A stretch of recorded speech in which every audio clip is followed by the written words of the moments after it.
Catherine Connolly winning the Irish presidential election is like an American football team winning the Super Bowl and calling themselves world champions. It's like, you're not world champions, buddy. The world doesn't take part in this goofy sport.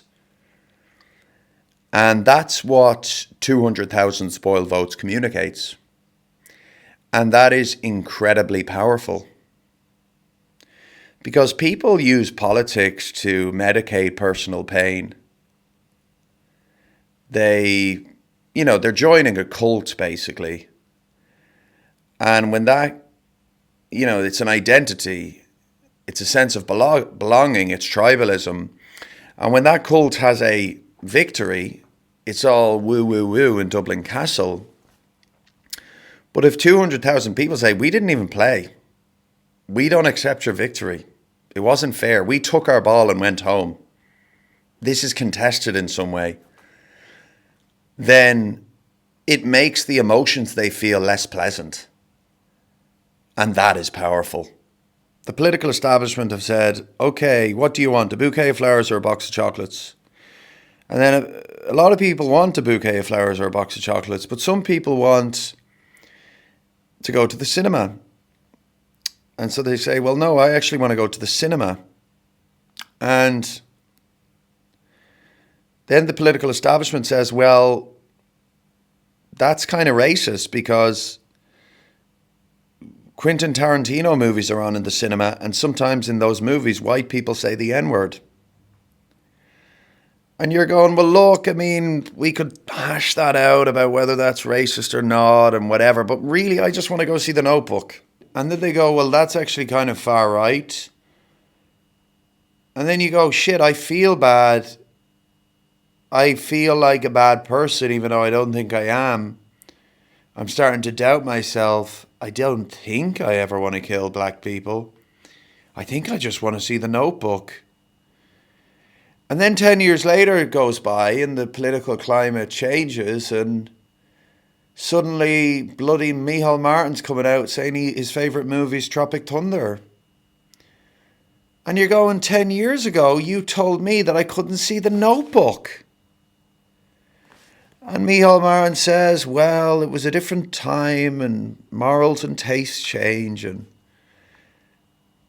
you go, do I need permission from the political establishment to think? And he goes, no, that sounds terrible. I don't do that. Blah, blah, blah, blah.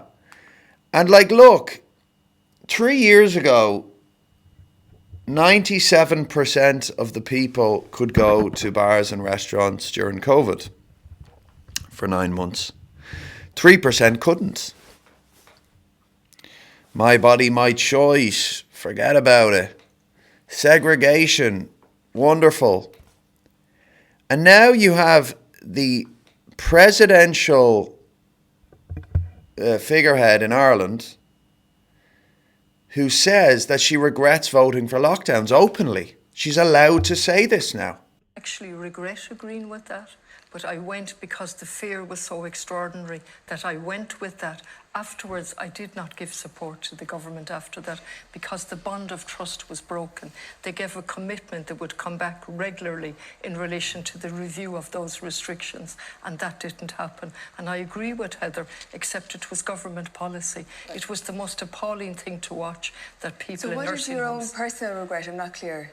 My personal regret is that I agreed in the first place to the restrictions. Okay. And nobody's wondering about what's happened here. Why were 3% of the population made to feel like filthy fucking lepers? And nowadays, one of those filthy lepers, or at least a filthy leper enabler, is the most important person in the country, and everybody's, licking her arse. And I think we need to pay the people who were made feel bad for liking Tropic Thunder 10 years ago money to make them feel better because they were unfairly bullied. This is my thing. And by the way, Heather Humphreys said that she regrets that people weren't allowed to be with their loved ones while they were dying. That's a far-right dog whistle as far as I'm concerned. Okay, but I certainly feel alienated. You know, I feel like I used to be here and the political establishment is here, and now the political establishment is here and maybe I'm here, or maybe I'm here. And then I'm wondering, well, is the political establishment still here and it's just I've went here? Or have I been the same and the political establishment's gone here? And also I'm going, am I on my own here? If the political establishment have gone here and I've gone here, is everybody still here? So it's more bearable for them? They're not as alienated, as isolated, as disenfranchised as me, as disaffected? Or are a few people kind of here with me? And because there's this like overbearing culture where you can't say anything, you can't have these conversations in workplaces, you're afraid of losing your job, nobody knows where anybody is. But it's in moments like this where people don't have to worry about being bullied, where people can be honest in the ballot box, that you say, oh shit, people are here too. Not everybody's happy. Some people want tickets to the cinema still. The absolute wankers who told you that expressing your opinion was undemocratic did it so that you would continue to feel alone. They did it so that you would not feel like you had anything to belong to. They did it so that you would continue to have low confidence. And it should hearten you to know that a lot of these people are very ugly. And it's this whole nature versus nurture debate. Are they ugly because that's the way God made them? Or are they ugly because, you know, as Roald Dahl said, people who have ugly thoughts, people who do ugly things become ugly as they age. People who have beautiful thoughts, who do beautiful, good things, there's a certain light from within them that shines out until they die.